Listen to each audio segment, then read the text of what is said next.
नमस्कार दोस्तों, स्वागत है आपका स्टडी फॉर सिविल सर्विसेज में। वीडियो को पूरा देखिए। कोई भी आपका फीडबैक है, कोई सजेशन है, तुरंत वीडियो में कमेंट करके जरूर बताइए। अच्छा लगे तो वीडियो लाइक जरूर कर लीजिए और ऐसे वीडियो लगातार फ्री में पाने के लिए चैनल को तुरंत सब्सक्राइब कर लीजिए और बेल आइकन को जरूर टैप कर लीजिए ताकि आगे भी सारे वीडियो आपको मिलते रहे। यूट्यूब में फॉलो करते हैं तो प्लीज ये वाला फ्री टेलीग्राम चैनल जरूर ज्वाइन कर लीजिएगा। सारे नोटिफिकेशन, सारे अपडेट यहीं पे आते हैं, ध्यान रखिएगा। स्टडी फॉर सिविल सर्विसेज का कोई भी पेड ग्रुप अगर आपको ज्वाइन करना है तो सिर्फ 856480530969606089786445 यही नंबर है हमारे, सिर्फ जहां पे कॉल या व्हाट्सएप कर सकते हैं। इंस्टाग्राम पे हमारा पेज जरूर फॉलो कर लीजिएगा, स्टडी फॉर सिविल .सर्विसेज है। ट्विटर पे हमको जरूर फॉलो कर लीजिएगा, @स्टडी फॉर सिविल्स है। नमस्कार दोस्तों, एक बार फिर से आपका बहुत बहुत स्वागत है स्टडी फॉर सिविल सर्विसेज में। और मैं एसके त्रिपाठी आज आप सभी के साथ जो हमारी daily current affairs news analysis की सीरीज है उसको यहाँ पर बाइलिंगुअल मैनर में कंटिन्यू करूंगा, कवर करूंगा। और जैसा कि आप लोग स्क्रीन में देख पा रहे होंगे कि ये जो आर्टिकल्स हैं गवर्नमेंट की जो लीडिंग वेबसाइट्स हैं और जो लीडिंग न्यूज़पेपर्स है वहां से कलेक्ट किए जाते हैं, फिर आप लोगों को यहाँ पर अवेलेबल कराए जाते हैं जो आप लोगों के लिए स्पेशली फॉर यूपीएससी सीएससी और उसके साथ ही जो स्टेट पीसीएस के एग्जामिनेशंस होते हैं उनके लिए प्रीलिम्स और मेंस दोनों ही पर्सपेक्टिव से बहुत ही ज्यादा बेनिफिशियल साबित होगी। तो आप लोग इस सीरीज को सतत रूप से देखें और इसका महत्तम लाभ भी अर्जित करें। साथ ही दोस्तों, अगर आपने इस वीडियो में 10,000 लाइक्स का टारगेट कंप्लीट किया तो आप लोगों को इसकी पीडीएफ जो है फ्री ऑफ कॉस्ट हमारे टेलीग्राम के चैनल पर उपलब्ध कराई जाएगी। तो आप लोग हमारा टेलीग्राम का चैनल जरूर ज्वाइन कर ले, साथ ही इंस्टा का पेज भी फॉलो कर ले ताकि जो भी free of cost study materials और जो भी पीडीएफ्स वगैरह आप लोगों को प्रोवाइड की जा रही है आप उनको अवेल कर पाए। और ज्यादा से ज्यादा वीडियो को शेयर और लाइक करना ना भूले क्योंकि यही तो हमारे लिए मोटिवेशन है। ठीक है, अब यहां पर जो टॉपिक्स देखने जा रहे हैं, आज 10 टॉपिक्स को कवर करेंगे हम लोग। सबसे पहले वर्ल्ड प्रेस फ्रीडम इंडेक्स की बात करेंगे। ठीक है, तो ये देखिए जीएस पेपर 2 में जो आपका article 19 one sub clause A जो आप लोग देखते हैं है ना, freedom of speech and expression, और किसी भी लोकतंत्र का, किसी भी डेमोक्रेसी का एक आधार स्तंभ जो है वो क्या है? भाषण एवं अभिव्यक्ति की स्वतंत्रता। कहने का मतलब ये कि अगर कोई शासन व्यवस्था है और उसके कार्यों के संदर्भ में हम अपनी आवाज को अगर सामने नहीं रख सकते, अपने मत को अगर वहां पर व्यक्त नहीं कर सकते, तो उस देश में लोकतंत्र कभी भी स्थापित नहीं हो सकता। यही तो समस्या थी जब आप अगर हिस्टोरिकल पर्सपेक्टिव में देखेंगे, नेशनल जो हमारा मूवमेंट था फ्रीडम के संदर्भ में, स्वतंत्रता संग्राम आंदोलन, तो जब वहां पर 1878 में जब लिटन ने वहां पर क्या लगाया बताइए? वहां पर लगाया ना वर्नाकुलर प्रेस एक्ट। ठीक है, तो उसको सेंसरशिप या प्रतिबंध और लोकतंत्र के लिए वो खतरा क्यों माना जाता है? क्योंकि लोग जब वहां पर बात ही नहीं कर पाएंगे, अपना मत नहीं रख पाएंगे, तो सरकार अपने मनमाने ढंग से चलेगी।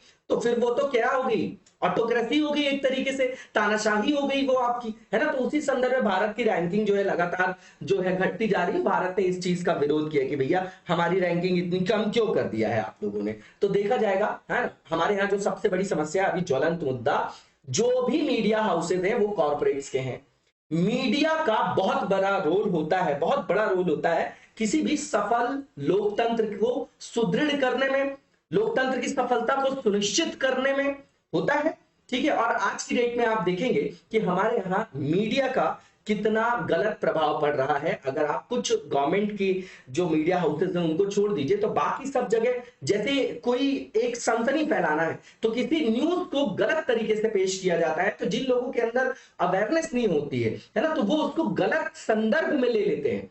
ठीक है, और गलत संदर्भ में लेने से समाज में जो सौहार्दता है, जो हार्मनी है, उस पर नेगेटिव इंपैक्ट पड़ा है। तो देखेंगे जीएस पेपर 2 में रख सकते हैं आप इसको। और नेक्स्ट जो हमारा टॉपिक है फिर से वुमेन से रिलेटेड है। ये सब अपने पास आप नोट डाउन करके रखते चलिएगा, बहुत इंपॉर्टेंट है। इनिशिएटिव्स जो है आपकी प्रेग्नेंट वुमेन्स के लिए वो बताया जाएगा वहां पर, है ना, इसके बारे में बताया जा रहा है। सोशल इश्यू का पार्ट है, जीएस पेपर 1 2 दोनों में रख सकते हैं। इसके बाद रेशियल ग्रुप्स की बात करेंगे, है ना, जैसे नेग्रिटो देखते हैं आप लोग, है ना, मंगोलियाई देखते हैं, तो ये सब है यहाँ पर देखेंगे। नॉर्मल सी जानकारी है ये आपका, है ना। तो संस्कृति से रिलेटेड है, जीएस पेपर 1 में रख सकते हैं। इसके बाद हिमाचल की जो आपकी ट्रांसगिरी है ना, और मतलब वहां की जो आपकी हट्टी कम्युनिटी है हिमाचल की, उसको ट्राइबल स्टेटस दिया जा रहा है, तो सेकंड पेपर का पार्ट है। अब इसमें हम लोग देखेंगे कि कौन कौन से जो आर्टिकल्स हैं वो संविधान में किससे रिलेटेड है बताइए? एचटी से रिलेटेड है, ठीक है, ट्राइबल्स से रिलेटेड है, इनके वेलफेयर से रिलेटेड है। तो आप लोग देखते होंगे जैसे आर्टिकल 46 है, डीपीएसपी है। ठीक है, इसके अलावा आप 15(4) रख सकते हैं, है ना। आर्टिकल 15 में इनके लिए स्पेसिफिक प्रोविजन है। 342 है ना। यहाँ पर देखते हैं कि जो अनुसूचित क्षेत्र है उनको जो है वहां पर बताया जाएगा कि कौन सा क्षेत्र होगा आपका, ठीक है। उसके बाद आप 366 सब क्लॉज 24 25 देखते हैं, वहां उनकी डेफिनेशन है। आर्टिकल 330 देखते हैं, 332 देखते हैं, तो यहां पर जो आपकी क्या है लेजिस्लेटिव, चाहे सेंटर की चाहे स्टेट में, तो यहां पर इनके रिजर्वेशन वगैरह की बात की गई है, ठीक है। फिर अल्पसंख्यकों के हितों की बात करें तो उनके लिए अलग से जो है आपके भाषा के संदर्भ में वहां पर एक अधिकारी की नियुक्ति होनी चाहिए, है ना। प्राथमिक जो उनकी मदर टंग है उसमें उनको प्राथमिक शिक्षा प्रदान की जानी चाहिए, तो ये सब चीजें हम लोगों को पता होना चाहिए। उसके बाद लीगल प्रोविजन देखेंगे तो स्वतंत्रता के बाद 1955 में सिविल राइट्स प्रोटेक्शन एक्ट आएगा आपका। उसके बाद 1989 में SC/ST एक्ट आप लोगों को पता ही है। फिर उसके बाद आप देखेंगे कि 1996 में पेशा की बात करेंगे। फिफ्थ और सिक्स्थ शेड्यूल भी है आपका, है ना, जो आपके अनुसूचित क्षेत्रों के प्रशासन के लिए लाए गए हैं। उसके बाद 2006 में फॉरेस्ट राइट्स एक्ट है। तो ये सब चीजें हम लोग को पता होना चाहिए। जैसे ही टॉपिक मिला तो हम पूरे के पूरे टॉपिक को रिवाइज करेंगे। ये मैंने इसलिए बताया कि आपके पढ़ने का तरीका जो है इस तरीके से होना चाहिए। तो जीएस पेपर 2 में रख सकते हैं आप इसको। इसके बाद साइमल्टेनियस इलेक्शन की बात करेंगे।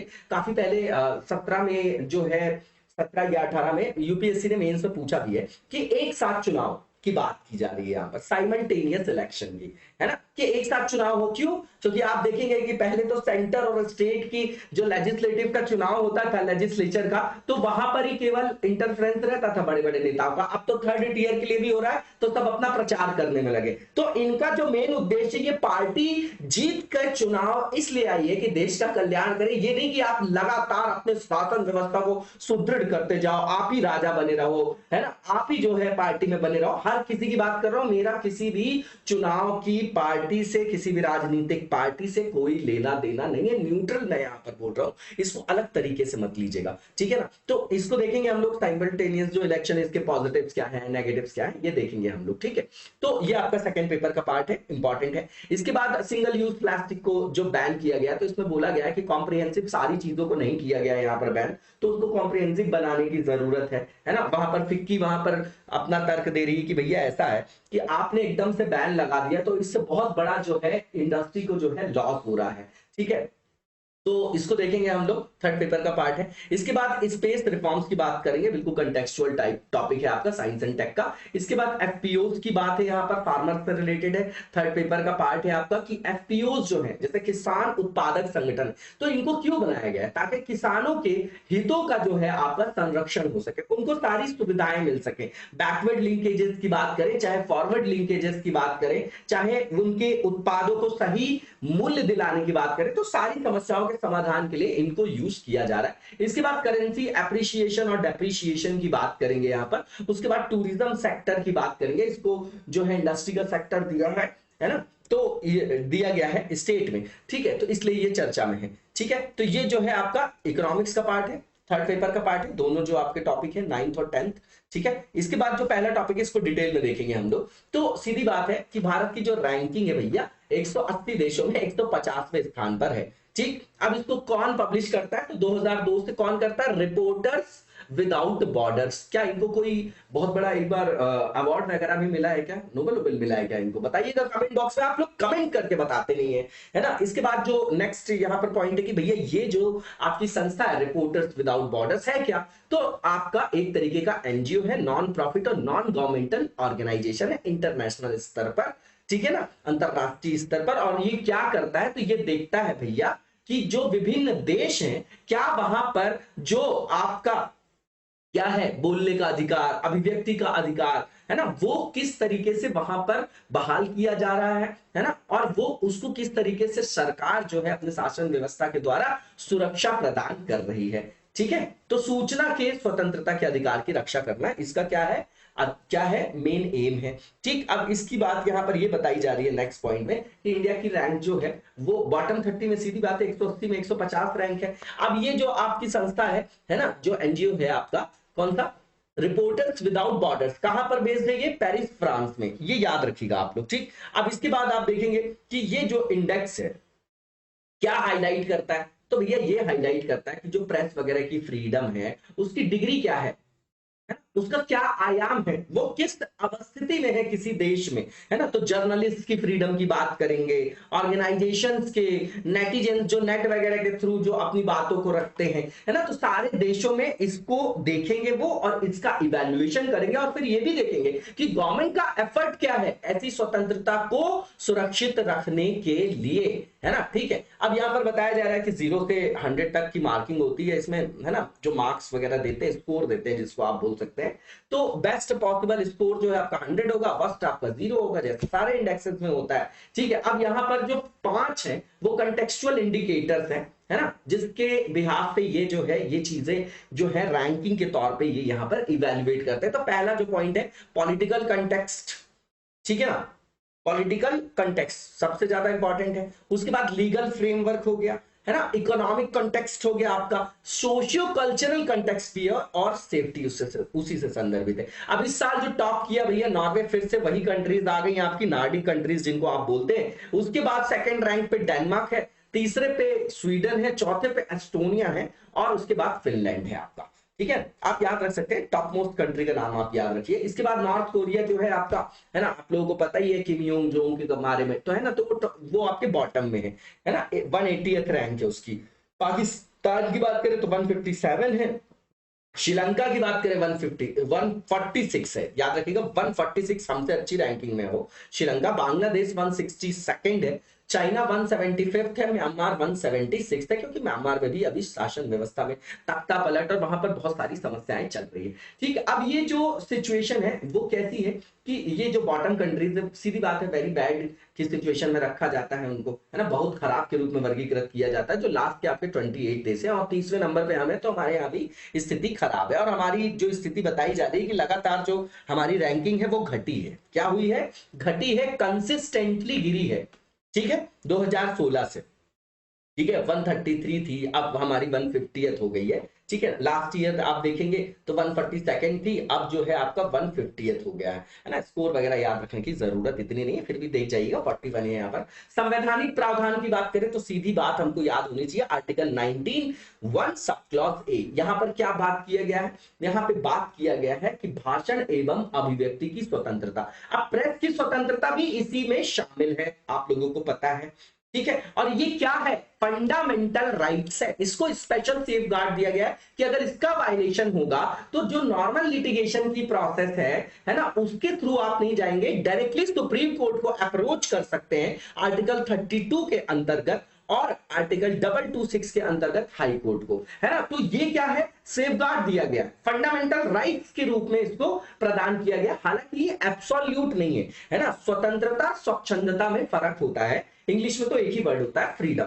अब आप समझिएगा कि स्वतंत्रता का मतलब ये कि हम बोल सकते हैं, इसका मतलब ये नहीं कि हम किसी को भी गाली देने लग जाए, है ना, वहां पर विवेक होना चाहिए। तो इसका ग्राउंड बनाया गया, रीजनेबल रिस्ट्रिक्शंस लगाए गए हैं आर्टिकल 19 सब क्लॉज 2 में, है ना। वहां पर राष्ट्रीय एकता, अखंडता, कोर्ट की अवमानना, है ना, ठीक है, संप्रभुता, ठीक है, इस तरीके की चीजों को वहां पर रखा गया है ना, कि एक जो हमारे यहाँ व्यवस्था चल रही है देश में, समाज में, उस वहां पर लॉ एंड ऑर्डर को मेंटेन करके रखा जा सके, उस पर किसी तरीके का ऋणात्मक प्रभाव ना पड़े, इसलिए जो वहां पर रीजनेबल रिस्ट्रिक्शन की बात है। ठीक है, अब यहाँ पर जो नेक्स्ट यहाँ पर हमारा आर्टिकल है, इनिशिएटिव फॉर प्रेग्नेंट वुमेन्स।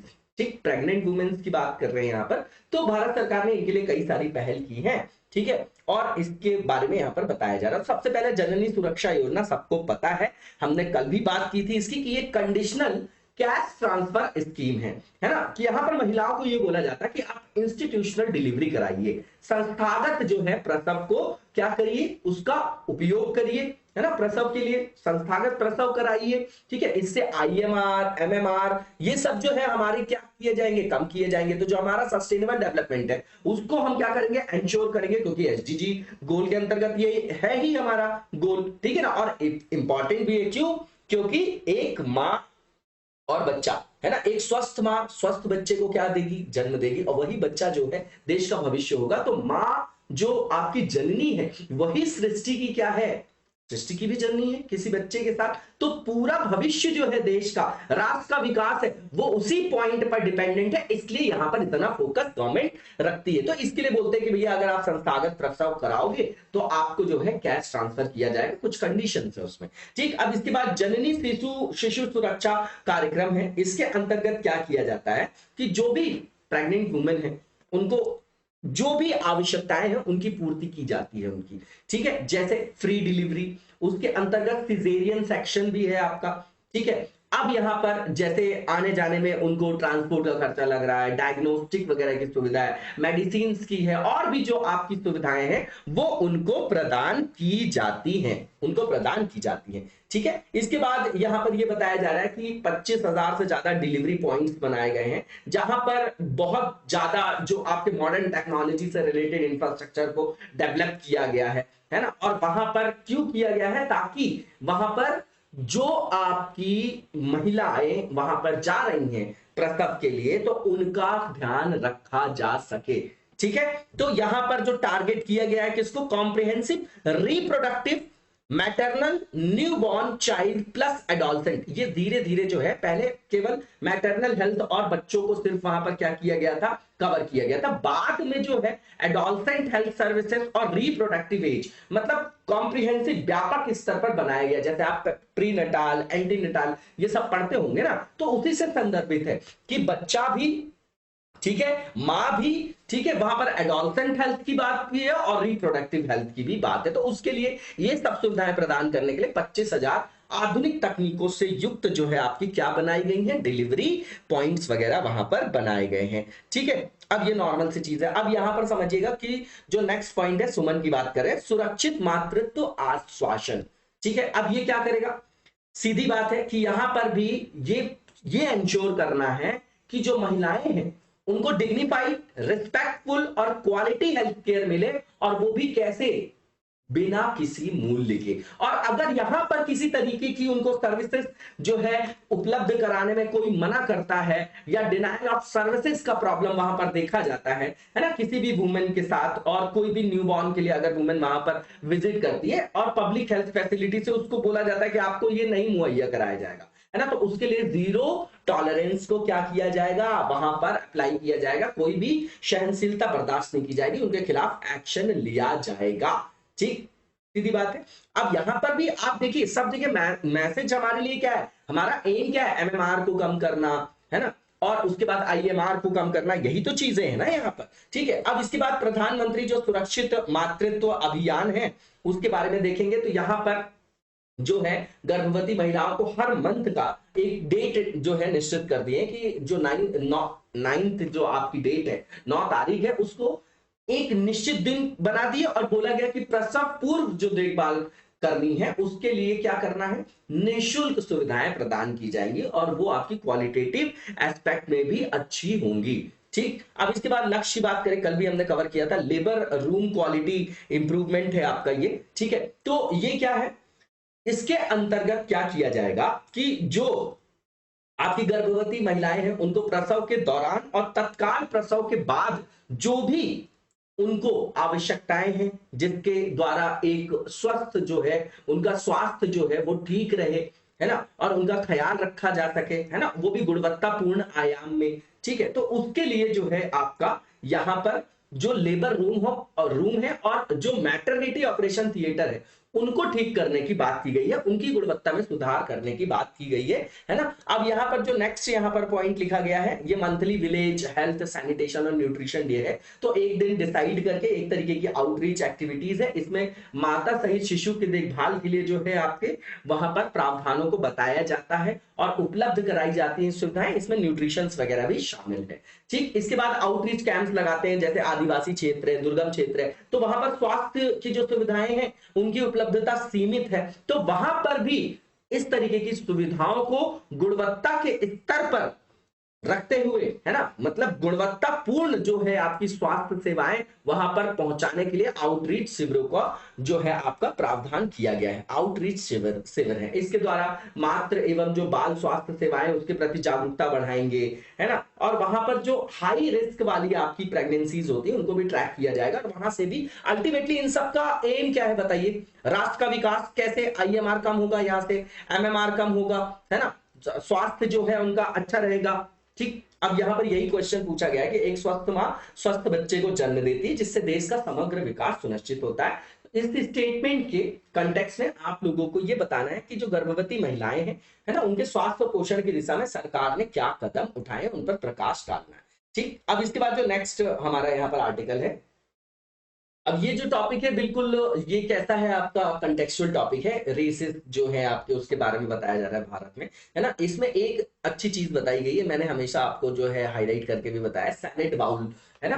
तो एग्जाम्पल है भारतीय जो समाज है, अगर विविधता के संदर्भ में देखें हम, है ना, प्लूरलिज्म की भी बात आती है ना, बहुसंस्कृतिवाद की भी बात आती है यहाँ पर। तो हमारे यहाँ जो है कई सारी विविधताएं हैं, जातिगत है, रूप रंग को लेके, खान पान को लेकर, है ना, ठीक है, शरीर के बनावट को लेकर, ठीक है ना, मान्यताओं को लेकर। संस्कृति एक बहुत व्यापक वर्ड होता है ना, कल्चरल डाइवर्सिटी हमारे यहाँ बहुत है, ठीक है। तो यहाँ पर क्या भाषा के संदर्भ में, है ना, बहुत सारी चीजों को आप वहां पर रख सकते हैं। तो हमारे यहाँ जो भारतीय समाज है वो एग्जाम्पल किसका, सैलेड बाउल। इसको हमेशा मैंने बोला है कि सैलेड बाउल का मतलब जैसे मान लीजिए आप सैलेड में खीरा भी खा रहे हैं, मूली भी खा रहे हैं, है ना, आपका बीट रूट भी खा रहे हैं, आप टोमेटो भी है उसमें, ग्रीन चिली भी है उसमें, सारी चीजें हैं। आप सारी चीजें एक प्लेट में चाहे मिला के रख दो, लेकिन सबकी आइडेंटिटी अलग अलग वहां पर मेंटेन होती है। यही चीज जो है हमारे यहाँ भी यही प्रिंसिपल है, सैलेड बाउल प्रिंसिपल। इसको सेक्युलरिज्म में भी आप वहां पर क्या कर सकते हैं, अप्लाई कर सकते हैं, ठीक है। और यहाँ पर भारतीय जो हमारा समाज है, जो भारतीय हमारा देश है, यहाँ पर हजारों वर्षों से कई लोग आए, चाहे अरब हो, तुर्क हो, मुस्लिम्स हो, है ना, सब लोग आए, यूके हो, है ना, ब्रिटिशर्स हो, अंग्रेज हो, सब आए, नीदरलैंड, डच हो, सब आए हमारे यहाँ, ठीक है। तो हमारी जो क्या है वसुधैव कुटुंबकम वाली जो संकल्पना है वो आप देखते होंगे, ठीक है। इसका मतलब ये कि हमारे यहाँ सहिष्णुता है, आपसी भाईचारा है, सम्मान है, ये हमारी विशेषता है जो आज के कंटेम्पररी टाइम पर खत्म हो रही है राजनीतिकरण के कारण, ठीक है। तो यहाँ पर जो है हम देखेंगे कि द्रविडियन मूवमेंट और आर्यन इल्यूजन, ये जो है आपका एक तरीके से हिस्ट्री वगैरह के ऑप्शन में पूछा भी जाता है ना, कि भारत में जो है नस्ली समूह, अब इसमें क्या डिबेट थी, तो क्या बोला किसने, है ना, ये सब जो है चीजें यहाँ पर देखेंगे हम लोग, है ना, तिलक जी ने क्या बोला, किसी ने क्या बोला, ठीक है, ये देखेंगे हम लोग। यहाँ पर रेशियल ग्रुप्स जो है इंडिया में, पहले नेग्रिटोस की बात करेंगे हम लोग, है ना, नेग्रिटोस का नाम आप लोगों ने सुना होगा।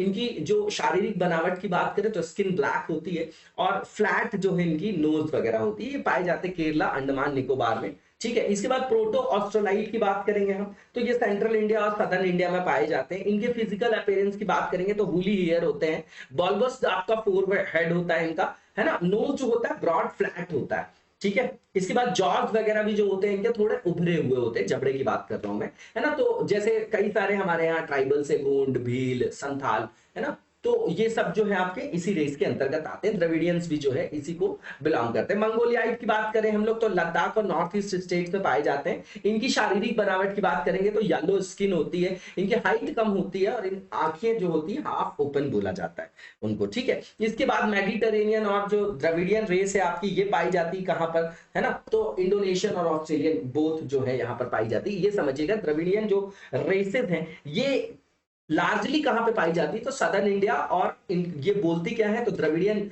टंग जो है इनकी होती है, द्रविडियन भाषा बोलते हैं ये लोग। इनका फिजिकल अपीयरेंस देखेंगे तो बेबी हेयर होते हैं इनके, कर्ली या बेबी बोल सकते हो, डार्क स्किन होती है। नॉर्डिक की बात करेंगे हम लोग, कॉकेसाइड जिसको बोलते हैं, है ना, कॉकेसाइड बोला जाता है। तो ये उत्तरी भारत में भारत गंगा के मैदान में पाए जाते हैं, इन्हीं को जो है आमतौर पर आर्य बोला जाता है ना। तो ये आर्यंस वाली डिबेट अलग चीज है। अब यहाँ पर आर्यन इन्वेजन थ्योरी की बात करते हैं, तो सबसे पहले मैक्स मूलर ने बताया था कि भैया ये जो इंडो आर्यंस थे आपके, है ना, तो ये यहाँ पर इंडो आर्यन आक्रमण को ये संदर्भित करते हुए बोलते हैं कि आर्यंस ने यहाँ पर जो है हमला नहीं किया था, आक्रमण नहीं किया था, वो माइग्रेट करके यहाँ पर आए थे, ठीक है। माइग्रेट करके आए थे और धीरे धीरे फिर हिंदू धर्म और संस्कृति को उन्होंने अपने अंतर्गत कर लिया, अपने अधीन कर लिया। ये इनकी बात है। अब इसका काउंटर व्यू जो है वो ये बोला गया कि ये जो आर्यन पीपल्स है ना, ये जो इनका ओरिजिनेशन है ये इंडियन सब कॉन्टिनेंट से ही इनकी जो है उत्पत्ति हुई है। और आईवीसी जो था, इंडस वैली सिविलाइजेशन जो है वो एक तरीके का वैदिक सिविलाइजेशन था, कोई द्रविडियन सिविलाइजेशन नहीं था, ये बताया जा रहा है यहाँ पर। उसके बाद प्रोफेसर बीबी लाल आएंगे तो दोनों चीजों को बोल देंगे कि इसके बारे में एविडेंस नहीं है भैया, ना तो इन्वेजन का, ना वॉरफेयर का, ना तो आपके माइग्रेशन का। उसके बाद आप देखेंगे तो तिलक जी बता देंगे कि नॉर्थ पोल जो था इनका ओरिजिनल जो था घर था, इनका ओरिजिनल जो आपका ओरिजिनेशन जहां से इनकी उत्पत्ति हुई है, तो होमलैंड की बात करें इनकी तो बताया उन्होंने कि उत्तरी ध्रुव था। फिर उसके बाद प्री ग्लेशियर पीरियड जो था आपका, है ना, जब आपका वहां पर क्लाइमेट चेंज होता है, ठीक है, बोले कि जब आपका हिमनद वाला काल था, प्री ग्लेशियर, पूर्व हिमनद काल, उस दौरान ये आपके कहां पर रहते थे, उत्तरी ध्रुव में। फिर उसके बाद वहां पर जलवायु परिवर्तन हुआ तो उसके कारण लगभग 8000 जो आपका है ना बीसी है, उस दौरान ये लोग माइग्रेट करके यूरोप और एशिया आए थे। ये बात यहां पर बता रहे हैं, ठीक है। अब यहां पर ये बताया जा रहा है कि श्रीनिवास अयंगर ने 1914 में क्या बोला, श्रीनिवास जो अयंगर है, कि आर्य लोग जो थे उनकी स्वदेशी प्रकृति का उन्होंने समर्थन किया। तो ये सब याद नहीं रखना आप लोगों को, बस आप देख लीजिए, नॉर्मल सी डिबेट है ये आपकी, ठीक है। अब यहाँ पर जो नेक्स्ट हमारा टॉपिक है, इसमें बताया जा रहा है कि हिमाचल की जो आपकी ट्रांसगिरी और उसके हट्टी समुदाय है उसके लिए उनको जो है ट्राइबल्स का दर्जा अब दिया गया है, ठीक है, ये न्यूज है, ठीक। अब ये याद रख लीजिए कि हट्टी समुदाय जो है वह कहां पर निवास करते हैं, तो हिमाचल में है। स्टेट पीसीए से पूछा जा सकता है। शेड्यूल्ड ट्राइब्स की बात करेंगे तो यहाँ पर कुछ डेटा है कि 2011 का जो सेंसस 21 का आने वाला था तो आ नहीं पाया है, कोविड वगैरह का इनको जो है वो मौका मिल गया है, तो अभी तक डेटा आया नहीं हमारे पास, है ना, सेंसस का। और ये 2011 का ही सेंसस चल रहा है अभी। तो जो ये यहाँ पर बताया जा रहा है कि एसटी की जो टोटल पॉपुलेशन है हमारे यहाँ 104 मिलियन है। 2011 की बात करें 1 दशक हो चुका है ना, जो पूरी कंट्री की पॉपुलेशन का 8.6% है। वेरी इंपॉर्टेंट, ये डेटा हमारे पास होना चाहिए। अब यहाँ पर ये बताया जा रहा है कि हिमाचल प्रदेश की अगर बात करें तो वहां पर 2011 की जनगणना के अनुसार टोटल जो एसटी की पॉपुलेशन है वो टोटल पॉपुलेशन जो है हिमाचल की उसका 5.7% है। इतना ही याद करना है, नंबर नहीं याद करना है हमको, ठीक है। अब ये बताइए कि इनका कुछ इसेंशियल कैरेक्टरिस्टिक्स होता होगा कम्युनिटीज का, है ना, इन समुदायों का। अगर हम ट्राइबल्स की बात कर रहे हैं, एसटीज की बात कर रहे हैं, तो हम बोलते हैं ना कि ये जो समाज की मुख्य धारा है विकास की उससे अलग थलग है, इनकी विशिष्ट संस्कृति होती है, इनका ज्योग्राफिकल अगर आप लोकेशन देखेंगे तो एक तरीके से ये आपके अलग थलग होते हैं, ज्योग्राफिकल अलगाव होता है, ज्योग्राफिकल आइसोलेशन होता है। वही चीजें बताई जा रही है। पहली चीज आदि लक्षण, प्रिमिटिव ट्रेट्स, है ना, मतलब जो नई टेक्नोलॉजी से ये क्या होते हैं आपके अनभिज्ञ होते हैं, है ना, ठीक है। तो प्रिमिटिव ट्रेट्स इनकी जो आपकी स्पेसिफिक कैरेक्टरिस्टिक्स हैं। उसके बाद आप देखेंगे ज्योग्राफिकल आइसोलेशन, है ना, इनका विशिष्ट संस्कृति, विशिष्ट भाषा, है ना, अगर ये किसी बाहर के लोगों को देखते हैं तो उनसे संपर्क करने में इनको जो है ये शाय होते हैं नेचर में, सीधी बात है ना। और नेचर के प्रति जो है, प्रकृति के प्रति जो है इनका जो है उदार स्वभाव भी देखा जाता है, ठीक है ना। इसके बाद ये इकोनॉमिक ग्राउंड में बैकवर्डनेस भी होती है इनके संदर्भ में। और ये वैसे देखेंगे आप तो इनका जो समाज होता है सामुदायिक जो है आपके प्रिंसिपल्स पर, मतलब सामुदायिक जो है आपके मूल्यों पर चलता है, ठीक। अब यहाँ पर 1931 का जो सेंसस आया था उसमें जो शेड्यूल्ड ट्राइब्स थी उनको टर्म दिया गया बैकवर्ड ट्राइब्स का, ठीक है। अब 1931 कौन सा टाइम आ रहा है, कौन सा टाइम चल रहा है, मैकडोनल्ड का जो आपका कम्युनल अवार्ड है, सांप्रदायिक पंचायत, वही ये समय चल रहा है। अब गांधी जी हरिजन पत्रिका वगैरह लिखने वाले हैं क्या, लिख चुके हैं, ठीक है। तो बैकवर्ड ट्राइब्स बताया गया और बताया गया कि ये आपके कहां पर रहते हैं, जो पार्शियली एक्सक्लूडेड या एक्सक्लूडेड एरियाज होते हैं उनको पिछड़ी जनजाति बोला जाता है। अब 1935 में पहली बार जो हमारे यहाँ गवर्नमेंट ऑफ इंडिया एक्ट है उसके द्वारा प्रांतीय विधानसभाओं के लिए इनके भी प्रतिनिधियों को वहां पर बुलाया गया, ठीक है। अब हमारा संविधान कहीं पर जो है एसटी को जो है डिफाइन करता है। अब ये समझिएगा दो चीजें यहाँ पर, उनके मानदंडों को वहां पर परिभाषित नहीं करता कि इन मानदंडों के हिसाब से जो है इनको एसटी और एससी माना जाएगा, लेकिन इनकी परिभाषा जो है, इनको अगर ग्राउंड देखें कॉन्स्टिट्यूशनल ग्राउंड तो आर्टिकल 366 सब क्लॉज 24-25 में आप देखेंगे तो वहां पर इनकी डेफिनेशन मिल जाएगी एससी और एसटी की, ठीक है, याद रखिएगा। ठीक, अब यहां पर यह बताया गया है कि 1931 की जनगणना में ही इनकी जनजातियों की परिभाषा के लिए जो है वो कुछ मानदंड तय किए गए, ठीक है, और उसी संदर्भ का यूज जो है हमारी स्वतंत्रता के बाद, जब हमको स्वतंत्रता मिल गई तब भी यूज होता रह गया वो, ठीक है। अब यहां पर देखिएगा कि जो संविधान की 5वीं अनुसूची और 6वीं अनुसूची, ये क्या है आपका, जो ट्राइबल्स हैं उनके एडमिनिस्ट्रेशन से रिलेटेड स्पेसिफिक प्रोविजन है। अगर 5th शेड्यूल की बात करें तो पेशा वाले ज्यादा एरिया आते हैं यहां पर। कई बार मैंने आपको ये बताया है ना, कि 6वें शेड्यूल की बात करें तो वहां पर किन ट्राइबल एरियाज के एडमिनिस्ट्रेशन की बात है, असम, मेघालय, त्रिपुरा, मिजोरम, और इनको आप छोड़ देंगे तो बाकी क्षेत्र जो आएगा 5th शेड्यूल में, इसमें ज्यादातर जो क्षेत्र आपके राज्य हैं वो पेशा, जो पंचायत एक्सटेंशन वाला जो आपका एक्ट 1996 में लाया गया वो क्षेत्र वहां पर है। तो यहां पर अनुसूचित क्षेत्र है। अब इन क्षेत्रों को अनुसूचित कौन जो है वहां पर बताता है कि ये आपका अनुसूचित क्षेत्र, तो राष्ट्रपति वहां पर डिसाइड करते हैं, ठीक है। अब समझिएगा कि इनके प्रशासन के लिए स्पेसिफिक प्रोविजन यहां पर दिया गया, क्यों, क्योंकि जो उनकी रूढ़ियां हैं, जो उनके कस्टम्स हैं, उनको फॉलो करते हुए और उनको डेवलपमेंट की मेन स्ट्रीम में एम्बेडेड करना है, समाज की मुख्य धारा में विकास के संपृक्त करना है, इसलिए इस तरीके की व्यवस्था की गई है। अब उसके बाद आप देखेंगे कि भारत सरकार ने जब आपका सेटअप किया मिनिस्ट्री ऑफ ट्राइबल अफेयर्स 1999 में, जब बाइफरकेशन हुआ आपका सोशल जस्टिस और एम्पावरमेंट मिनिस्ट्री का, ठीक है। अब इसका उद्देश्य क्या है, तो सीधी बात है, आदिवासियों का सशक्तिकरण, चाहे वो आर्थिक हो, सामाजिक हो, है ना, चाहे आपका शैक्षणिक हो, ठीक है, उस तरीके का सशक्तिकरण करना, ठीक है, और सामाजिक न्याय उनको प्रदान करना, ठीक है। उसके लिए आपकी 3 प्रॉन्ज्ड जो है आपकी क्या है, स्ट्रैटेजी है। 3 प्रॉन्ज्ड स्ट्रैटेजी, त्रिस्तरीय है ना, उसमें सोशल एम्पावरमेंट भी, इकोनॉमिक एम्पावरमेंट भी है और सोशल जस्टिस प्रदान करना। अब ये प्रोविजंस बताए जा रहे हैं, तो स्पेसिफिक प्रोविजन की बात करेंगे अगर, तो 15 सब क्लॉज 4, ठीक है, स्पेशल प्रोविजंस किए जाएंगे वल्नरेबल ग्रुप्स के लिए। आर्टिकल 29 जो है माइनॉरिटी से रिलेटेड है आपका, ठीक है, ये आपका ST SC से रिलेटेड है। आर्टिकल 46 DPSP में SC ST के वेलफेयर की बात की गई है। आर्टिकल 350A की बात करें हम, तो ये आपकी माइनॉरिटीज से रिलेटेड है, लेकिन उसमें वो भी आ जाएंगे कि जहां पर भी आपके भाषाई अल्पसंख्यक समुदाय है ना, समूह है, तो उनके बच्चों को शिक्षा जो है आपकी उनकी मदर टंग में दिया जाए, ये तो सबके लिए ही होना चाहिए। इसके बाद आर्टिकल 350 सब क्लॉज B जो है, इसमें ये बताया गया है कि स्पेशल ऑफिसर होगा आपका लिंग्विस्टिक माइनॉरिटीज के लिए, जो भाषाई अल्पसंख्यक है उनके लिए। 275 जो आपका आर्टिकल है ना, वहां पे ग्रांट्स की बात है, तो जो एसटीज वाला आपका क्षेत्र है ना, उनके कल्याण के लिए वहां पर जो आपका प्रशासन है उसको सशक्त करने के लिए अनुदान का प्रावधान किया गया। अनुदान 275 में भी है और आपका 282 में भी है। बताइएगा दोनों में डिफरेंस क्या है। इसके बाद मैंने पहले ही बताया 330 और 332 बताया आपको, है ना। रिजर्वेशन है यहाँ पर, लोकसभा में बात करेंगे एसटी के लिए तो 330, विधानसभा में बात करेंगे तो 332 है।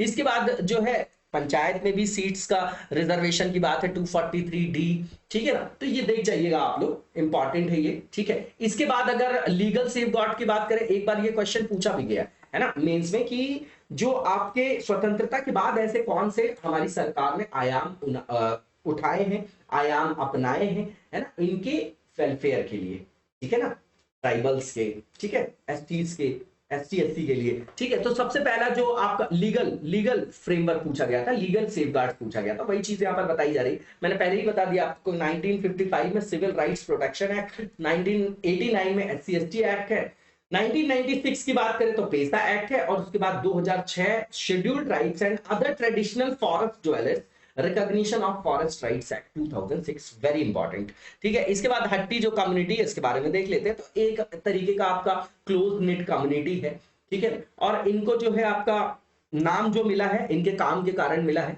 क्योंकि ये जो है आपके वेजिटेबल्स हो गई, क्रॉप्स हो गई, मीट हो गया, वूल हो गया, तो ये जो है इसकी पैदावार करते हैं और फिर वहां के जो हाट बाजार है वहां पर लगाते हैं, है ना, इसलिए इनका नाम हट्टी वगैरह है, ठीक है, हट्टी पड़ गया। अब अगर इनका ये देखा जाए ये किस तरीके से जो है ज्योग्राफिकल एस्पेक्ट में आइसोलेशन में है, तो अगर देखा जाएगा तो ये कट ऑफ हो जाते कहां से, सिरमौर जो है आपका, कैसे, सिरमौर से 2 रिवर से, है ना, गिरी और टोन्स, नॉर्मल सी चीजें, इसको याद करने की आवश्यकता नहीं है। ठीक है, अब इसके बाद ये जो ट्रोपोग्राफिकल इसका डिसएडवांटेज है या जो इनका एक्सक्लूजन है ना, तो भौगोलिक जो अवस्थिति का दुष्परिणाम ये है कि ये जो है एजुकेशनल एस्पेक्ट में, एजुकेशन के एस्पेक्ट में और एम्प्लॉयमेंट के एस्पेक्ट में पिछड़े हुए हैं बेचारे। ठीक है, इसके बाद आप देखेंगे कि इनको गवर्न किया जाता है, इनकी एक ट्रेडिशनल काउंसिल है जिसको खुम्बली बोला जाता है, खुम्बली बोला जाता है, पारंपरिक परिषद है, जैसे हरियाणा में खाप पंचायत वगैरह होती है, तो उस तरीके से ये आपकी सामुदायिक व्यवस्था है, उनकी न्याय व्यवस्था है सामुदायिक संदर्भ में। ठीक, इसके बाद ये 1967 से डिमांड कर रहे थे कि भैया हमको ट्राइबल का दर्जा दे दो, अनुसूचित जनजाति का दर्जा कर दे दो, है ना, जब से उत्तराखंड के जौनसार बावर में रहने वाले लोगों को आदिवासी का दर्जा दिया गया था, है ना, जिसकी बाउंड्री जो है आपकी सिरमौर से लगती थी। ठीक है, तब से ये मांग कर रहे थे, नॉर्मल सी चीजें। ठीक है, अब यहाँ पर ये पूछा जा रहा है कि भारत में जो अनुसूचित जनजाति है उनसे संदर्भित संवैधानिक और कानूनी प्रावधानों पर प्रकाश डालिए और बताइए वो कहां तक सफल हो पाए इनके कल्याण के लिए। ठीक है, अब यहाँ पर जो नेक्स्ट यहाँ पर पॉइंट है हमारा साइमल्टेनियस इलेक्शन का है। अब साइमल्टेनियस इलेक्शन का मतलब ये कि भैया लोकसभा और विधानसभाओं का चुनाव जो है एक साथ करा लिया जाए, है ना, ये आपका कंटेक्स्ट है। अब इसके फेवर में और जो आपका इनके विरोध में, है ना, मतलब इनके पक्ष और विपक्ष दोनों में हम तर्क देख लेते हैं। सबसे पहले जो है फेवर में आर्गुमेंट देखते हैं, तो बोल रहे हैं कि भैया जो निरंतर चुनाव का चक्र है उससे मुक्ति मिलेगी, है ना, उसके कारण जो डेवलपमेंटल प्रोसेस होती है, डेवलपमेंट की प्रोसेस है, विकास की प्रक्रिया, वो बाधित होती है। कहीं ना कहीं संपूर्ण प्रशासन व्यवस्था, शासन व्यवस्था, सुशासन के लिए आपका ये ऋणात्मक आयाम है। ठीक है, क्योंकि यहाँ पर जो पॉलिटिकल पार्टीज होती हैं वो ये देखती रहती हैं कि भैया किस तरीके से हमको और जो है इलेक्टोरल गेन्स मिले, हर जगह हमारी सरकार हो जाए, हर टीयर में हमारी सरकार हो जाए, है ना, तो वो जो विकास की दीर्घकालिक नीतियां हैं, कार्यक्रम है, उन पर ध्यान संकेंद्रित न करके चुनावी लाभ के लिए वो आपके लगे रहते हैं। तो कहने का मतलब ये कि ये हो जाएगा तो इससे जो है इन चीजों से मुक्ति मिल जाएगी। ये इंपॉर्टेंट नहीं, फिर भी हम फेवर में देख लेते हैं, है ना, आर्गुमेंट। ठीक है, हमको भी यहाँ पर आर्गुमेंट तो देखना है, पॉजिटिव और नेगेटिव दोनों देने। अब यहाँ पर ये बताया जा रहा है कि अगर चुनाव मुक्त टाइम मिलेगा इनको, तो ये जो राजनीतिक वर्ग हैं, ठीक है, ये दीर्घकालिक विकास प्रक्रिया पर ध्यान केंद्रित करेंगे और राष्ट्र के समुचित विकास पर भी अपने ध्यान का संकेंद्रण करेंगे। दोनों जो है लिंक्ड है एक दूसरे से, ये पॉइंट है। उसके बाद आप देखेंगे कि जैसे बताया जा रहा है कि बार बार इलेक्शन होता रहता है, कहीं पर पंचायत का हो रहा है, कहीं पर स्टेट का हो रहा है,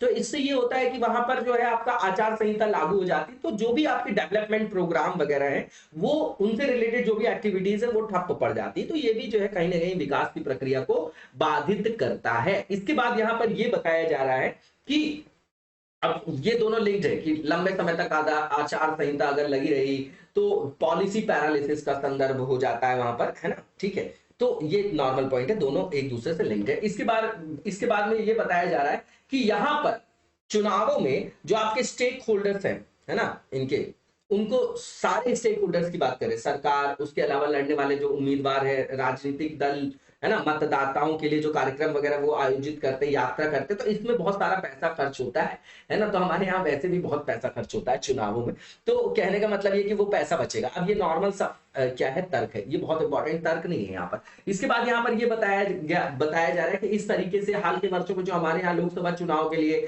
भारत सरकार की लागत में काफी उछाल आया है, तो उसको कम करने में मदद मिलेगी। इसके बाद यहाँ पर बताया जा रहा है कि चुनाव के दौरान अब जब पैसा वहां पर क्या होगा, कम हो जाएगा, इलेक्टोरल बॉन्ड और वगैरह आप लोगों ने सुना है ना।